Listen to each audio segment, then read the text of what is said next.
ठीक है, तो आज इतिहास की तीसरी क्लास है और टॉपिक हमारा वही है दिल्ली सल्तनत। और दिल्ली सल्तनत के अंतर्गत पढ़ेंगे गुलाम वंश। गुलाम वंश का एक भाग हम पहले ही पढ़ चुके हैं, जिसमें कि पहले 5 शासकों को पढ़ चुके हैं, कुतुबुद्दीन ऐबक से रजिया सुल्तान तक। अब उससे आगे के शासकों को कंटिन्यू करेंगे, जो कि बहराम शाह था, बहराम शाह से लेकर कयूमर्स तक। ठीक है।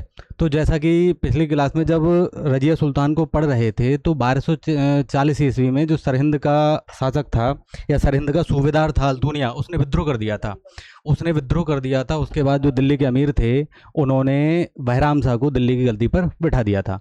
अब उससे आगे करते हैं, ठीक है, उससे आगे कंटिन्यू करते हैं। गुलाम वंश भाग 2। पिछले में रजिया सुल्तान का पढ़ चुके हैं, और अभी मैंने जो बताया वो बात ध्यान रखनी है कि जो अल्तुनिया था उसने विद्रोह किया था। तो रजिया विद्रोह दबाने में लगी हुई थी, या उसकी हार हो गई थी। तब जो दिल्ली के सरदार थे, उन्होंने बहराम शाह को दिल्ली की गद्दी पर बैठा दिया। अब शुरू करेंगे बहराम शाह से। ठीक है, इसका पूरा नाम था मुइजुद्दीन बहराम शाह।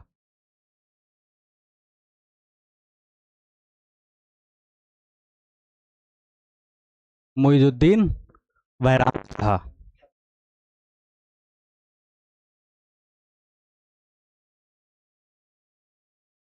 ठीक है।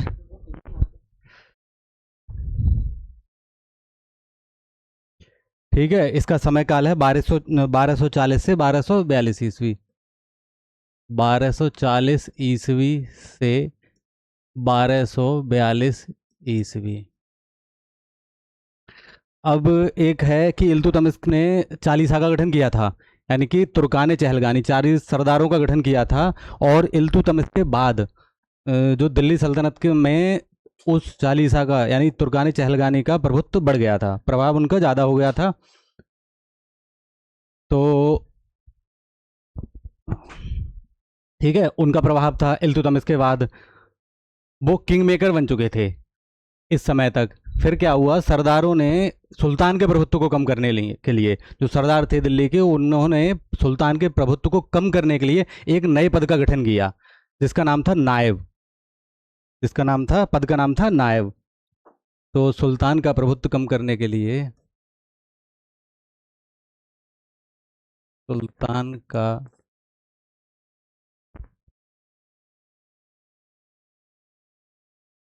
प्रभुत्व या प्रभाव सुल्तान का प्रभुत्व या प्रभाव कम करने के लिए कम करने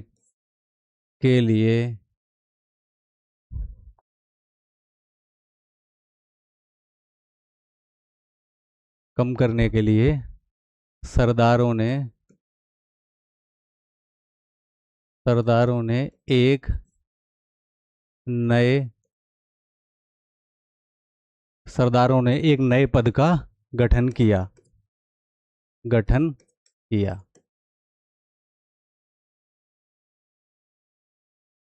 वो पद था नायब, या एक सेकेंड। ठीक है, वो पद था नायब या नायब ए मुमलिकात।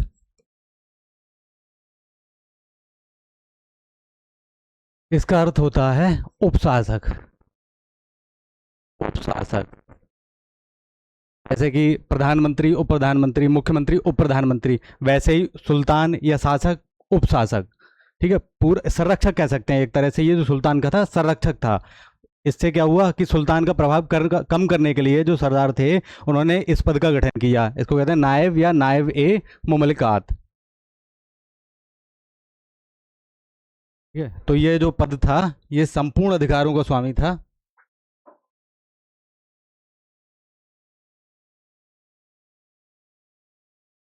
यह संपूर्ण यह संपूर्ण अधिकारों का स्वामी था।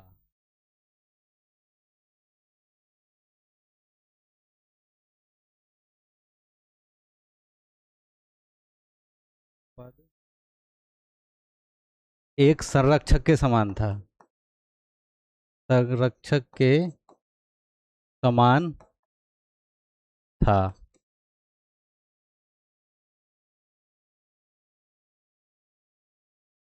ठीक है। अब बात आती है कि नायब के पद पर सर्वप्रथम कौन नियुक्त किया गया था। तो नायब के पद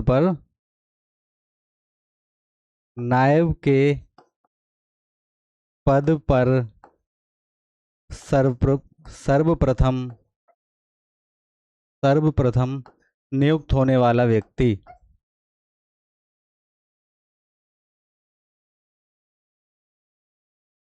नियुक्त होने वाला व्यक्ति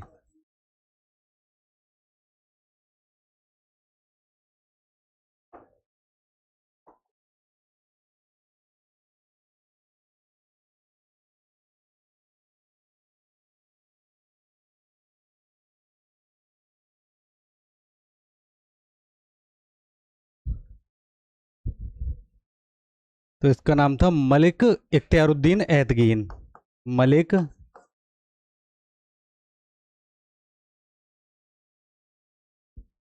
मलिक इख्तियारुद्दीन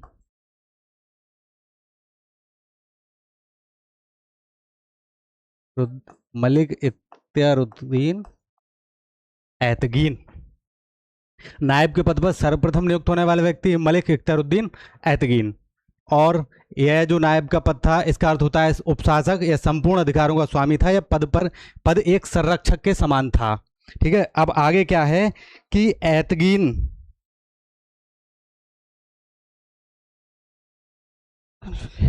अब एक पॉइंट है यहाँ पे कि ये जो एतगीन था, ठीक है, मतलब सुल्तान ने अपना प्रभाव बढ़ाने के लिए कि उसका प्रभुत्व ज्यादा हो जाए, अपनी तलाकशुदा बहन की शादी इससे करवा दी। किससे? मलिक इख्तियारुद्दीन एतगीन से। सुल्तान ने अपना प्रभाव बढ़ाने के लिए अपनी तलाकशुदा बहन की शादी मलिक इख्तियारुद्दीन एतगीन से करवा दी।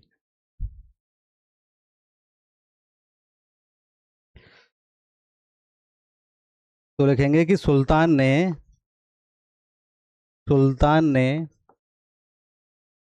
अपनी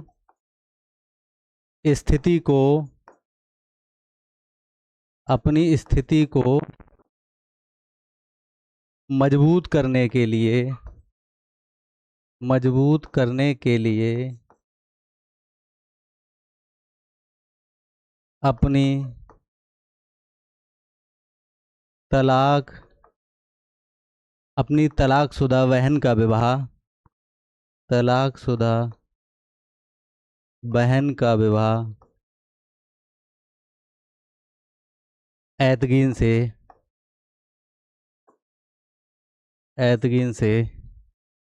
कर दिया।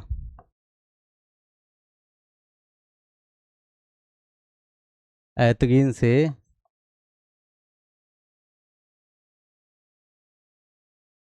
कर दिया। ठीक है। यहां तक क्लियर है सारी चीजें। आगे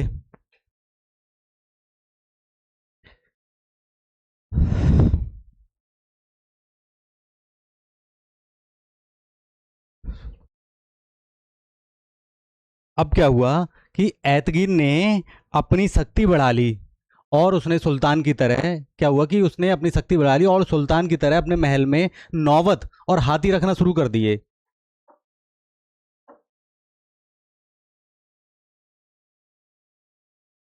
एतगीन ने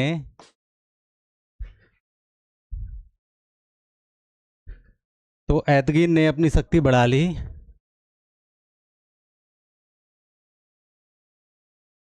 एतगीन ने अपनी शक्ति बढ़ा ली और सुल्तान की तरह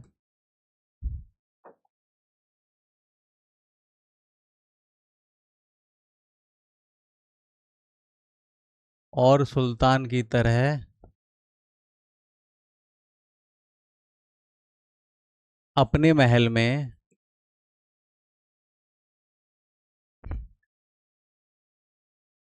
और सुल्तान की तरह अपने महल में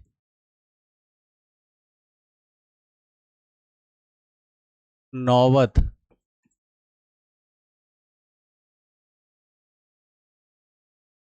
नौबत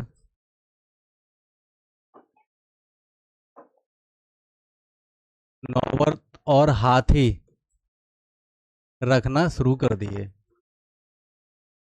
हाथी रखना शुरू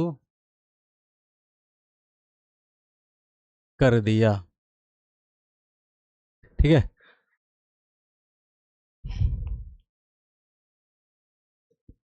नौबत का मतलब होता है वाद्य यंत्रों का शाही दल। नौबत होता है वाद्य वाद्य यंत्रों का शाही दल, रॉयल बैंड। इसका अधिकार सिर्फ सुल्तान को होता था। सिर्फ सुल्तान नौबत और हाथी रख सकता था, लेकिन इसने अपनी शक्ति इतनी बढ़ा ली कि यह भी सुल्तान की तरह अपने महल में नौबत और हाथी रखने लगा।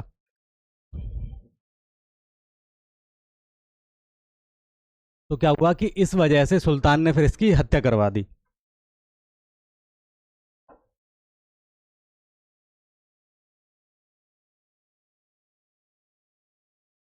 इसकी वजह से सुल्तान ने इसकी हत्या करवा दी। ठीक है। फिर एक पद और था, अमीर हाजिब। इसके बाद जो सारी जिम्मेदारी इसकी थी वो मिल गई अमीर हाजिब को। और अमीर हाजिब कौन था? अमीर हाजिब था बदरुद्दीन शंकर रूमी खां। तो इसकी मृत्यु के बाद सारे अधिकार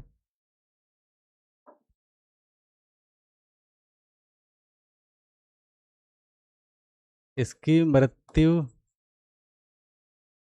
के बाद सारे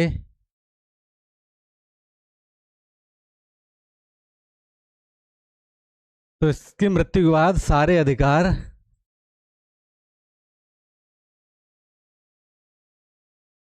किसको मिले? चलो क्वेश्चन की फॉर्म लिख लेते हैं। सारे अधिकार किसको मिले? तो ये मिले अमीर ए हाजिब।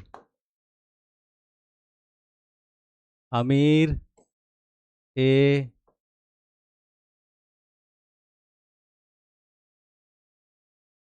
अमीर ए हाजिब, जो कि कौन था?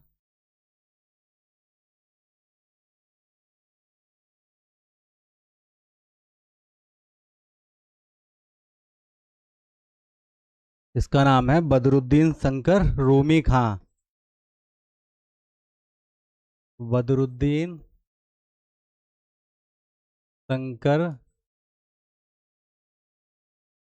रूमी खां। ठीक है। तो इसकी मृत्यु के बाद सारे अधिकार किसको मिले? अमीर हाजिब। ये एक पद होता है, और ये पद किसके पास था? बदरुद्दीन शंकर रूमी खां। एक सेकेंड।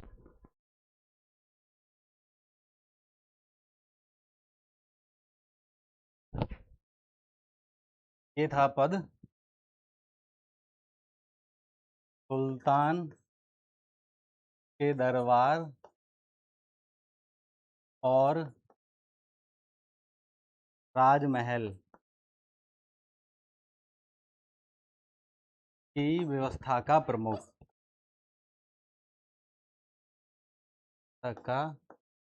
प्रमुख। इसको कहते थे अमीर हाजिब। अमीर हाजिब कौन होता था? कि सुल्तान के दरबार और राजमहल की व्यवस्था का जो प्रमुख व्यक्ति है वो अमीर हाजिब। और ये कौन था? बदरुद्दीन शंकर रूमी खां। किसके बाद? ऐतकीन की मृत्यु के बाद। ठीक है।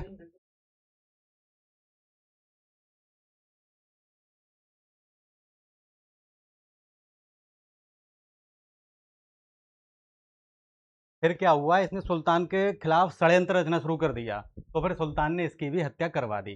ठीक है। क्या किया इसने? सुल्तान के खिलाफ षड्यंत्र रचना शुरू कर दिया, तो सुल्तान ने इसकी भी हत्या करवा दी। फिर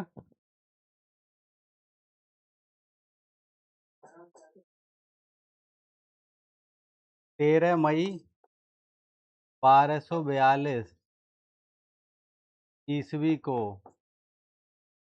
तुर्की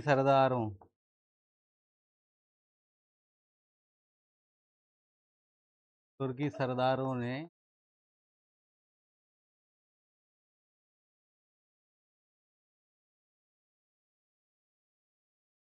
बहराम शाह की हत्या कर दी।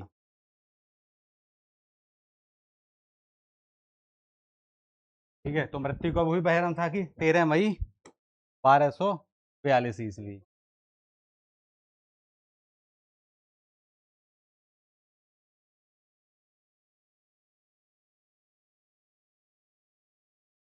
अब वास्तविक शक्ति।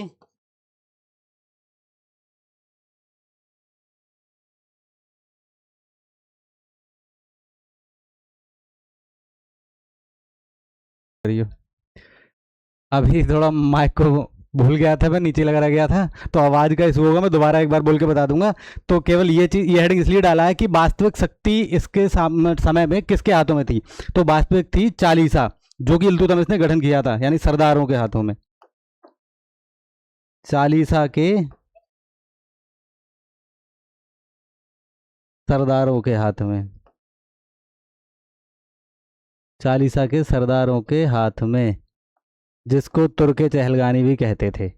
ठीक है, दोबारा से बता रहा हूं कि ऐतकीन ने अपनी शक्ति बढ़ा ली और सुल्तान की तरह अपने महल में नौबत, सुल्तान की तरह अपने महल में नौबत और हाथी रखने लगा। नौबत क्या होता है? नौबत होता है वाद्य यंत्रों का शाही दल, रॉयल बैंड, जो कि सुल्तान रख सकता था केवल। इसकी वजह से सुल्तान ने इसकी हत्या करवा दी, और इसकी मृत्यु के बाद सारे अधिकार किसको मिले? अमीर हाजिब। अमीर हाजिब एक पद था, ये है पद,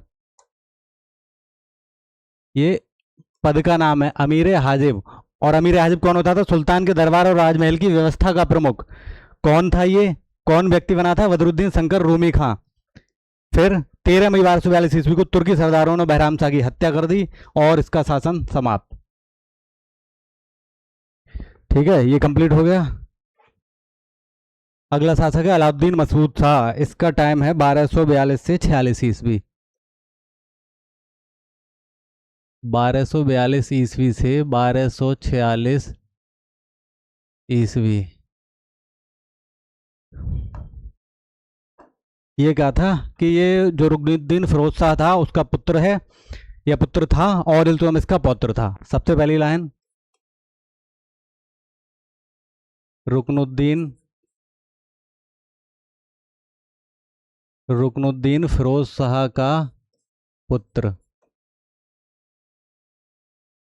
रुकनुद्दीन फिरोज शाह का पुत्र, रुकनुद्दीन फिरोज शाह का पुत्र तथा इल्तुतमिश का पौत्र, इल्तुतमिश का पौत्र था। यह एक निर्बल और अयोग्य शासक था, निर्बल और अयोग्य शासक।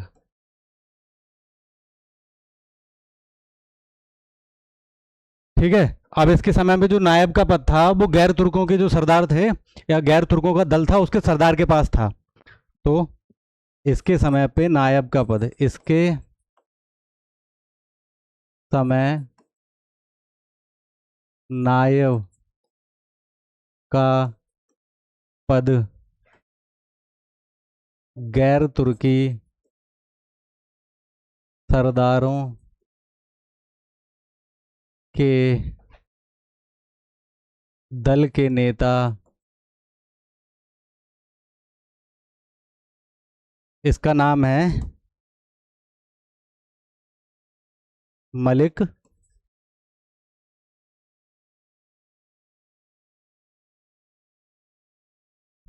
एक सेकंड।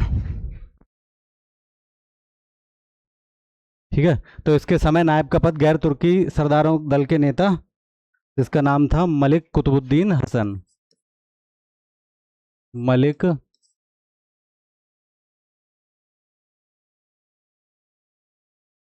कुतुबुद्दीन हसन। और इसके समय पे जो वास्तविक सत्ता थी वो इसका एक वजीर था,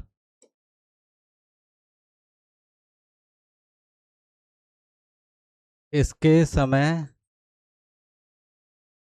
शासन का इसके समय शासन का वास्तविक अधिकार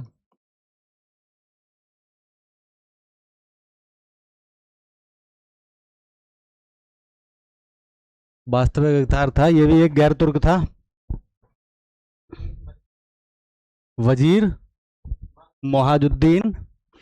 इसके समय शासन का वास्तविक अधिकार वजीर वजीर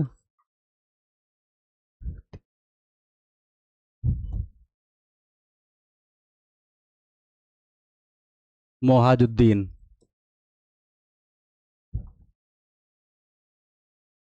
ये भी एक गैर तुर्क था। गैर तुर्क। और तजाकिस्तान।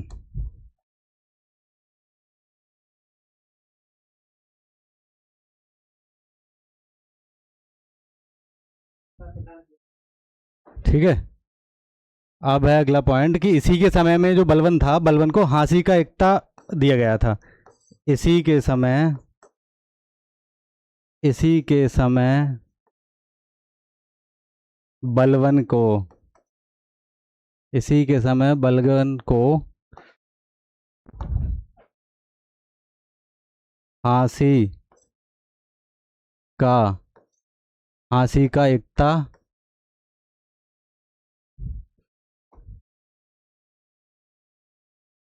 इसी के समय बलबन को हाँसी का एकता प्रदान किया गया या दिया गया। प्रदान किया गया। ठीक। रुकनुद्दीन फिरोज शाह का पुत्र था, इल्तुतमिश का पौत्र था, निर्बल और अयोग्य शासक था। और इसके समय नायब का पद गैर तुर्की सरदारों दल के नेता कौन थे? मलिक कुतुबुद्दीन हसन। इसके समय शासन का वास्तविक अधिकार था वजीर मुजाहिद्दीन मोहाजुद्दीन को, और ये गैर तुर्क था, तजाकिस्तान का था। बलबन को हाँसी का एकता प्रदान किया गया था।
ठीक है, तो बॉयस इशू है, फिर से रिपीट करता हूँ। नासरुद्दीन महमूद, समय 1246 से 1266 ईस्वी, तो इल्तुतमिश का पौत्र था, बलबन की सहायता से राजगद्दी पर बैठा। राज्याभिषेक हुआ 10 जून 1246 ईस्वी को दिल्ली में। फिर मिनाज उस राज के अनुसार ये दिल्ली का आदर सुल्तान था और कुरान की प्रतियां लिखकर अपना और अपने परिवार का पेट भरता था। ठीक है, तो मिनहाज उस राज की पुस्तक है तवकाद ए नासरी, जो कि नासरुद्दीन महमूद को समर्पित है। अब 7 अक्टूबर 1246 ईस्वी को 7 अक्टूबर 7 अक्टूबर 1246 ईस्वी को बलवन को इसने एक उपाधि दी थी, उलूग खां की उपाधि। तो 7 अक्टूबर 1246 ईस्वी को इसने बलवन को इसने बलवन को उलूग खां उलूग खां की उपाधि दी। उपाधि दी तथा पद दिया अमीर ए हाजिब।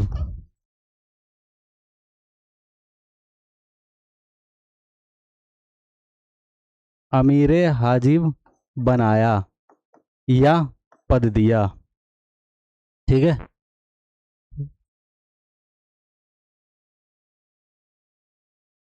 ठीक है। फिर अगस्त 1249 ईस्वी में बलबन ने अपनी बेटी का विवाह इसके साथ किया।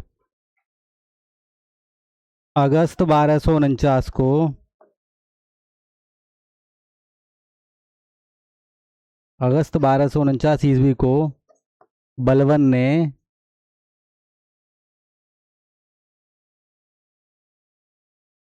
बलबन ने अपनी पुत्री का विवाह अपनी पुत्री का विवाह महमूद से किया।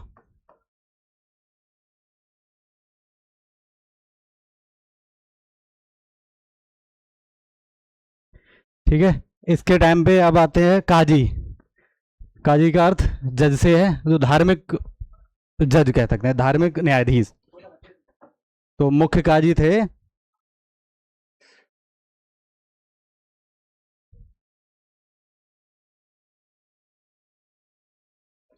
ठीक है, तो इसके समय पे जो मुख्य काजी थे वो थे मिनाजुद्दीन सिराज।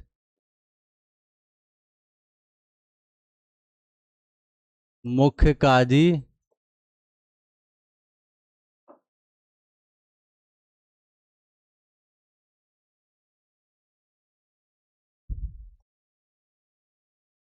मिनहाजुद्दीन सिराज। मुख्य काजी मिनहाजुद्दीन सिराज।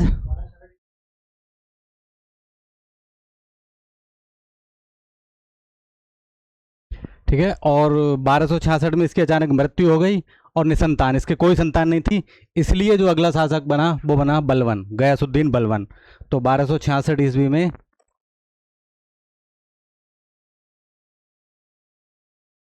1266 ईस्वी में अचानक निसंतान अचानक निसंतान मृत्यु हो गई और अगला शासक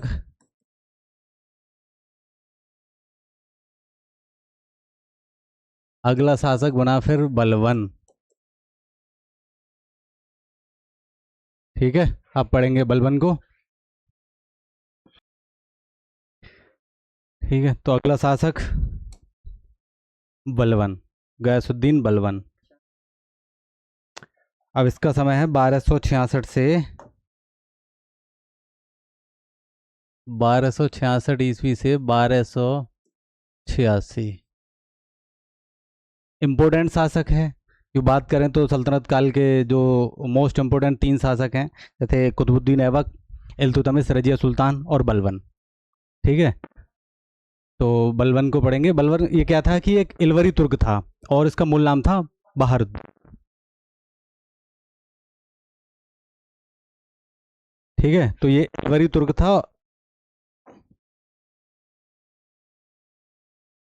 इलवरी तुर्क।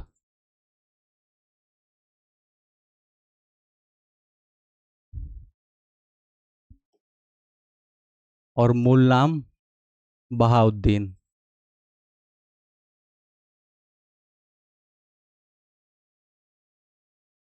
क्या हुआ, इसकी कहानी है कि प्रारंभिक जीवन की बात करें तो ये इसका जन्म जो है एक संपन्न परिवार में हुआ था।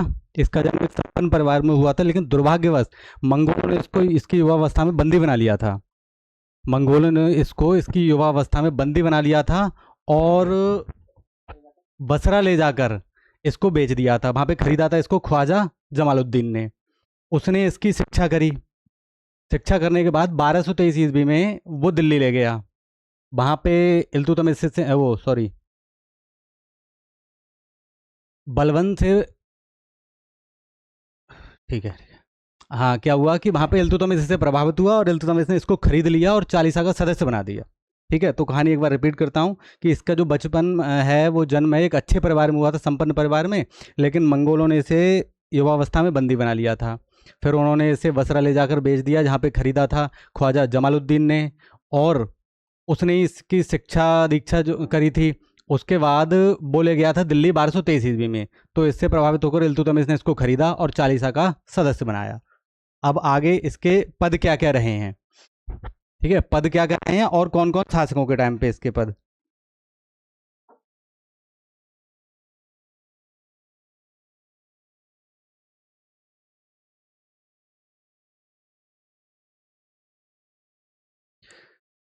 पद का नाम है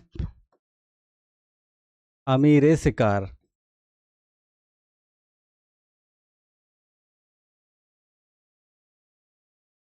एक सेकंड। ठीक है, अमीर शिकार ये किसके समय पद था? ये था रजिया सुल्तान के समय।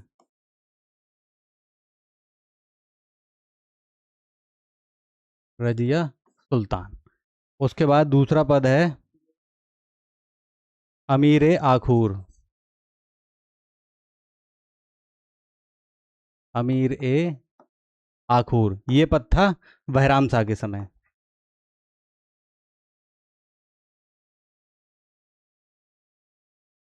फिर इसके बाद अमीर ए हाजिब।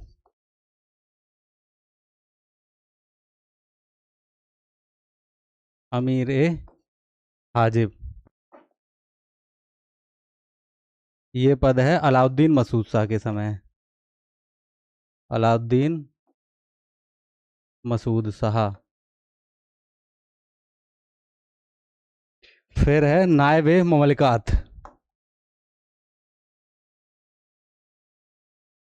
नायब ए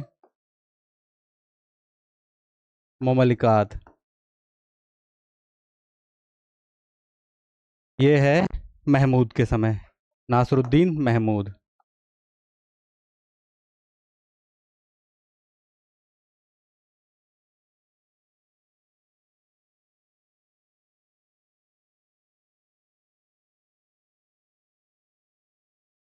अब एक इम्पोर्टेंट पॉइंट कि बलवन ने राजत्व को,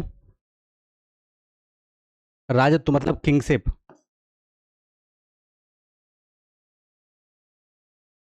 बलवन ने राजत्व को, राजत्व को मतलब किंगशिप,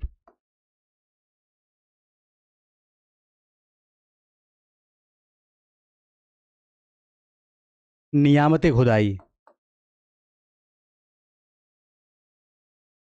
नियामत खुदाई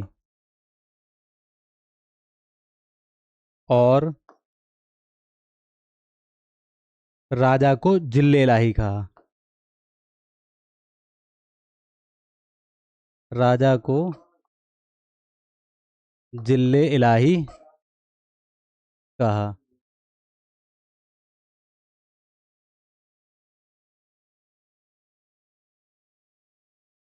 यहाँ तक क्लियर?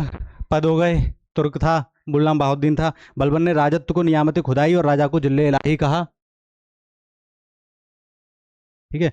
अब इसमें नियामत खुदाई का मतलब ईश्वर प्रदत्त, यानी ईश्वर से प्रदान। इसका अर्थ हुआ ईश्वर प्रदत्त। और जिले इलाही का अर्थ है ईश्वर की छाया, ईश्वर की छाया। ठीक है। ठीक है, तो बलबन ने राजत्व को नियामत खुदाई और राजा को जिले इलाही कहा। जिले इलाही का मतलब ईश्वर की छाया और नियामत खुदाई का मतलब ईश्वर प्रदत्त। ठीक है। क्या हुआ कि इसने फिरदौसी का एक ग्रंथ है शाहनामा, उसमें वर्णन हुआ है आफरा सियाज का, तो खुद को आफरा सियाज का वंशज बताया इसने। और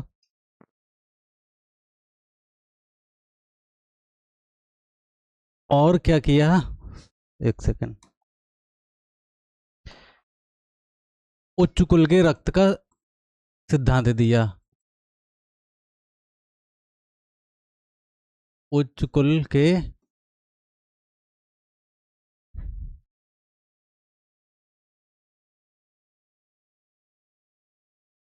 उच्च कुल के रक्त का सिद्धांत दिया।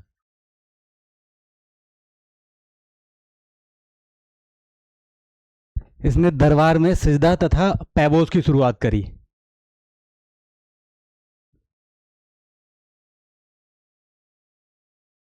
दरबार में सिजदा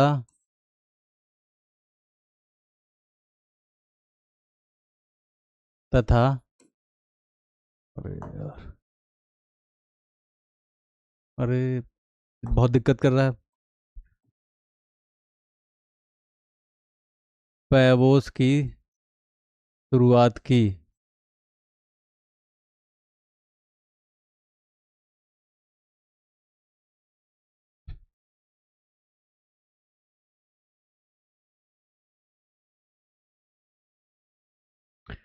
ठीक है। सिजदा का मतलब है कि घुटने के बल बैठकर सुल्तान के आगे सर झुकाना। सिजदा मतलब घुटने के बल बैठकर सुल्तान के आगे सर झुकाना। और पैबोस का मतलब सुल्तान के पैर चूमना। ठीक है। पैबोस सुल्तान के पैर चूमना,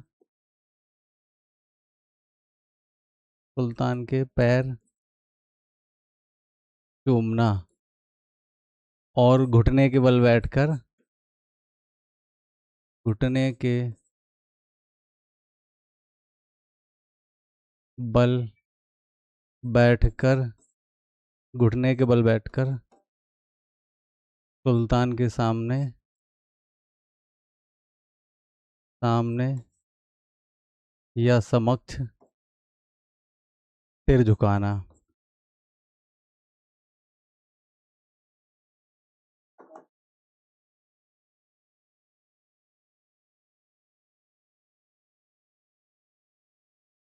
इसने नौरोज का त्योहार, नौरोज का त्योहार एक ईरानी त्योहार था, दरबार में मनाना शुरू किया।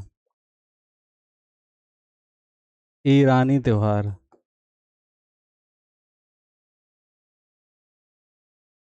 दरबार में मनाना शुरू किया।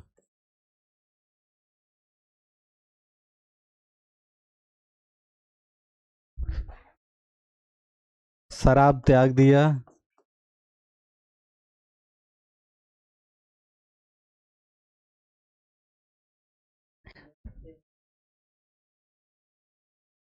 दरबार में हंसी मजाक बंद।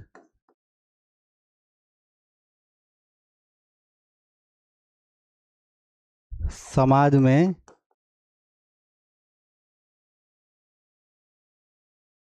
नृत्य, संगीत और मद्यपान सब बंद करवा दिया।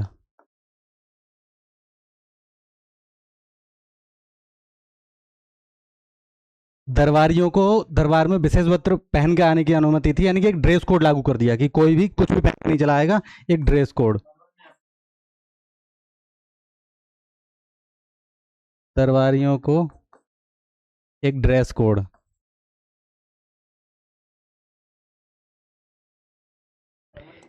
इसकी एक नीति है, इंपोर्टेंट है, लौह एवं रक्त की नीति।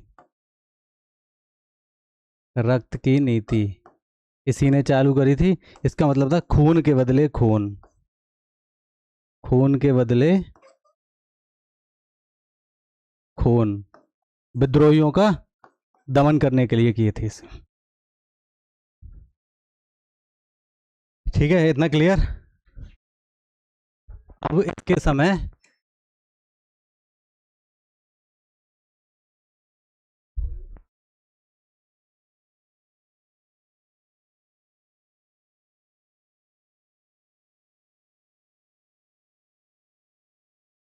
समय मंगोल तैमूर का आक्रमण हुआ। तैमूर का आक्रमण, जिसमें इसका बेटा था शहजादा मोहम्मद। शहजादा मोहम्मद मारा गया।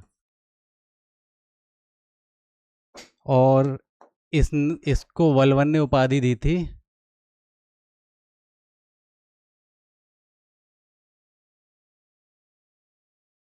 शहीद ए आजम।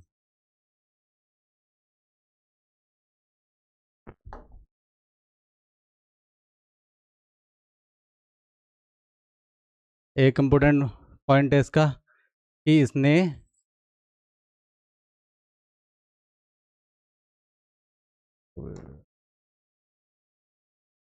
शासक बनने के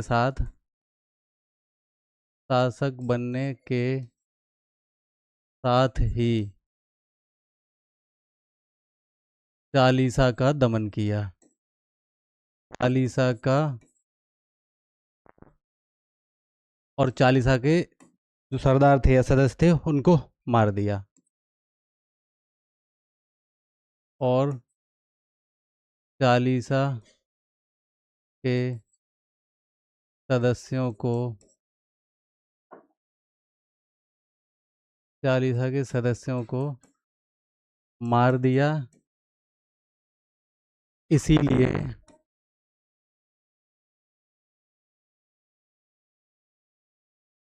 बर्नी ने इसे खुफिया कातिल खुफिया कातिल कहा, या खुफिया कातिल की संज्ञा दी। ठीक है।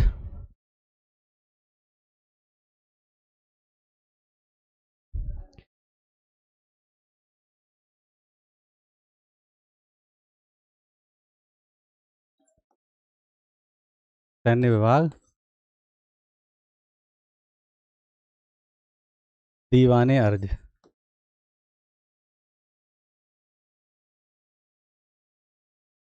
पुनर्गठन किया। और इसका पद दिया था इमादुल मुल्क। इमादुल मुल्क। और दूसरा विभाग था गुप्तचर विभाग।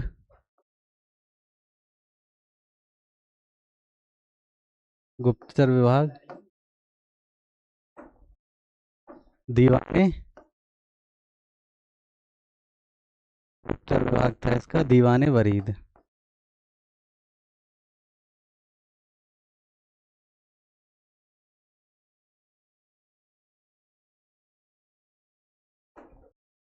अब इसके जो एकता थे, यानी एकता भूमिगत भूमि,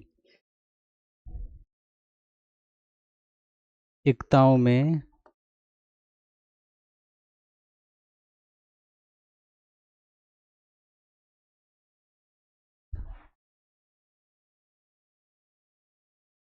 एकताओं में ख्वाजा या साहिब, या फिर इसको लिख सकते हैं साहिब ए दीवान की नियुक्ति की।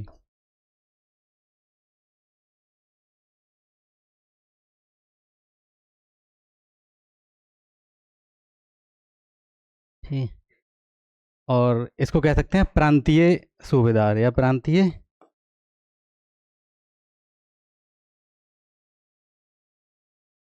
प्रांतीय प्रशासन की देखभाल करने वाला।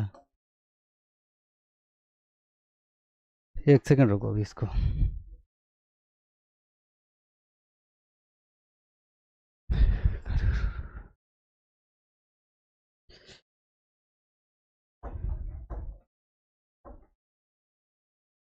प्रांतीय दीवान।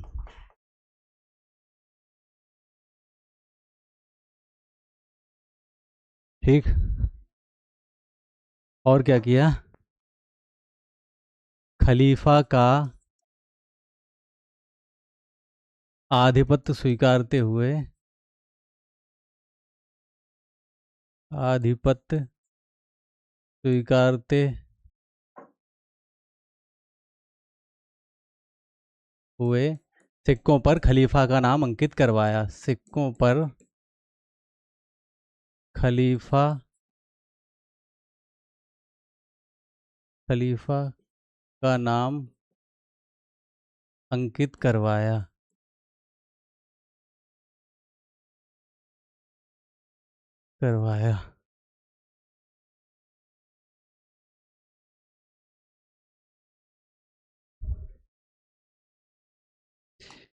अब एक टर्म है खलीफा। खलीफा का मतलब हुआ कि सर्वोच्च इस्लाम का सर्वोच्च धार्मिक और राजनीतिक प्रमुख, और राजनीतिक प्रमुख यानी जो हजरत मोहम्मद थे या पैगंबर मोहम्मद, उनका उत्तराधिकारी। ठीक है। इस्लाम का सर्वोच्च धार्मिक एवं राजनीतिक प्रमुख और पैगंबर मोहम्मद थे उनका उत्तराधिकारी, उसको खलीफा कहते हैं।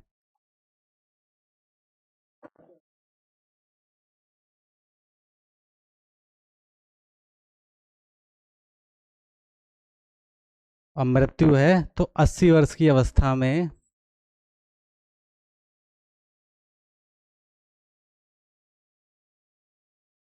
इसका जो पुत्र था मोहम्मद,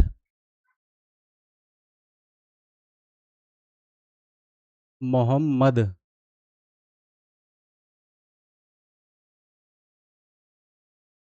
मोहम्मद की मृत्यु के सदमे के कारण, सदमे सदमे के कारण 1287 ईस्वी में हुई।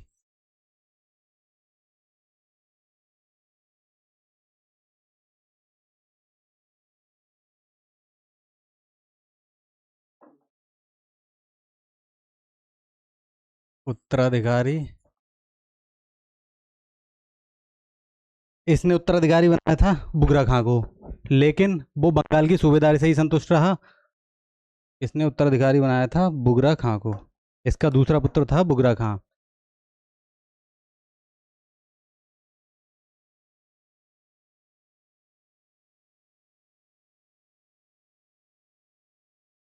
दूसरा पुत्र बुगरा खां,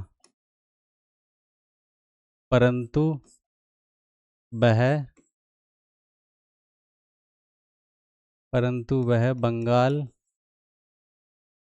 की सूबेदारी से ही संतुष्ट रहा।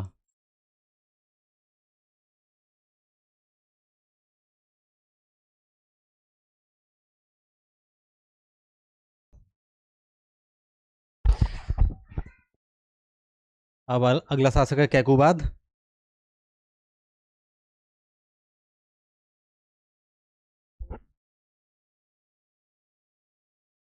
बारह सौ सतासी ईस्वी से 1290 ईस्वी। ये बलवन का पौत्र था और बुगरा खां का पुत्र था। 2-3 पॉइंट हैं, ज़्यादा बड़ा नहीं है ये। बलवन का पौत्र,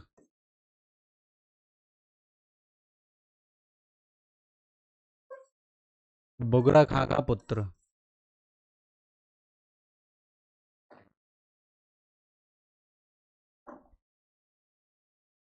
बुगरा खां का पुत्र। तब ये 16 वर्ष का था जब गद्दी पर बैठा था, 16 वर्ष की अवस्था में।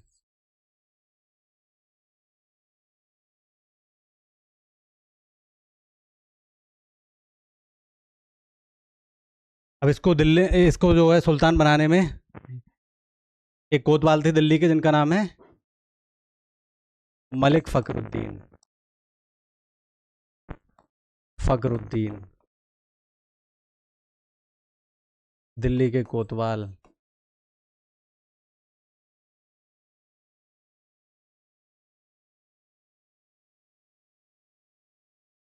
इसको सुल्तान बनाने में अहम भूमिका।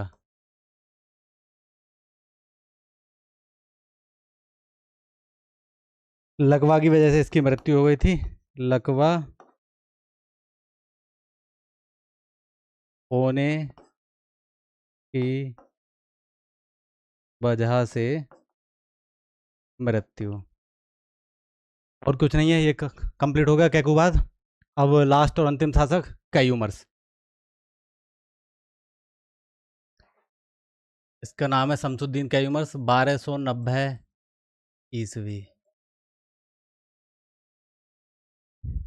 ये है नाबालिग अवस्था में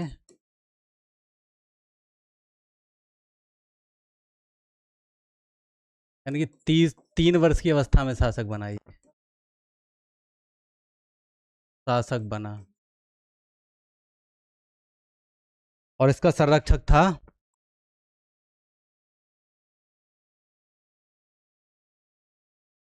जलालुद्दीन। इसका संरक्षक था जलालुद्दीन फिरोज खिलजी। और इसी ने इसको 3 माह बाद कैद करवाया और मार डाला। उसके बाद खिलजी वंश की शुरुआत हो गई। इसी ने 3 माह बाद इसको कैद करवाया,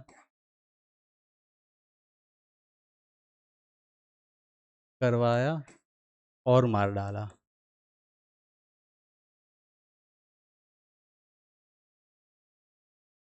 यहीं से इलवरी वंश समाप्त। इलवरी वंश समाप्त या इलवरी वंश का अंत, और खिलजी वंश का उदय।